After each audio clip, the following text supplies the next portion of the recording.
My name is Rudy Giuliani, and I'm the former mayor of New York City. In 2013, my city elected a self-described progressive Democrat as mayor. New York City, once described as America's crime capital, had become, by the mid-1990s, America's safest large city.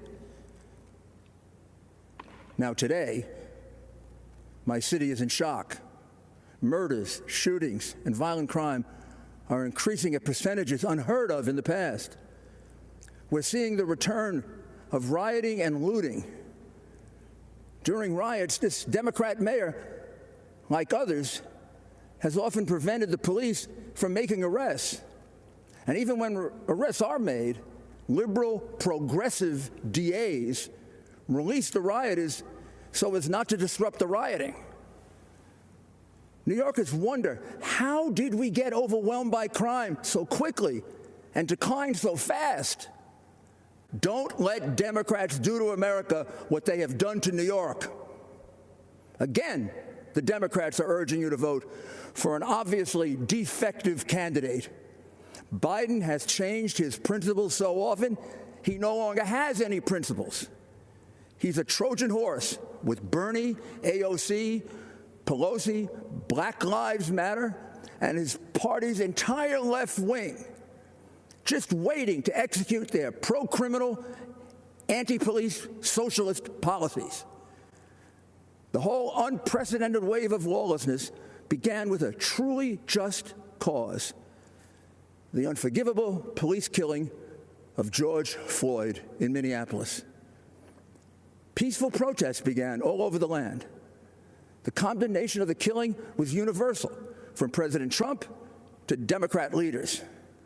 It seemed, for a few brief shining moments, Democrat and Republican leaders would come together with a unified proposal to reduce police misconduct. This possibility was very dangerous to the left. They had a president to beat and a country to destroy. And although an agreement on action against police brutality would be very valuable for the country, it would also make President Trump appear to be an effective leader. They could have none of that. So Black Lives Matter and Antifa sprang into action, and in a flash, they hijacked the peaceful protests into vicious, brutal riots. Soon, protests turned into riots in many other American cities, almost all Democrat. Businesses were burned and crushed, people beaten, shot and killed, police officers routinely assaulted, badly beaten, and occasionally murdered, and the police handcuffed by progressive Democrat mayors from doing anything but observe the crimes and absorb the blows. But the worst of it was the slaughter of innocent young people with their whole lives ahead of them. The murder of 4-year-old LeGrand Talfaro in Kansas City shocked the nation, but not Black Lives Matter or their many Democrat supporters.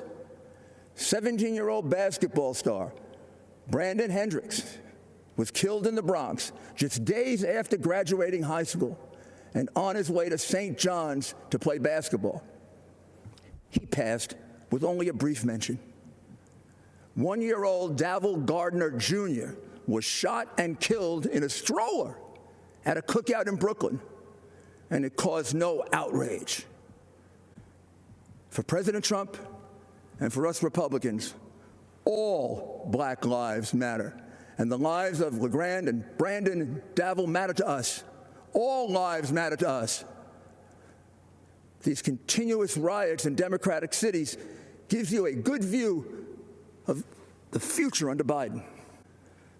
All 5 of the top cities for homicides, like the top cities for rioting and looting, are governed by progressive Democrats, using the progressive Democrat approach to crime, which is to do nothing substantive to reduce it, to release prisoners, as many and as soon as possible, and to go to war with the police, the only group with the capability to protect your citizens.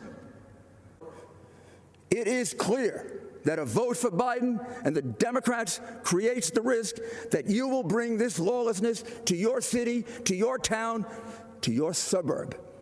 There is no question that this awesome job of restoring safety for our people cannot be done from your basement, Joe. There's also no question that President Trump will fight with all his strength to preserve the American system of government and our way of life. In critical times in our history, America has always been blessed with the right person to handle the crisis.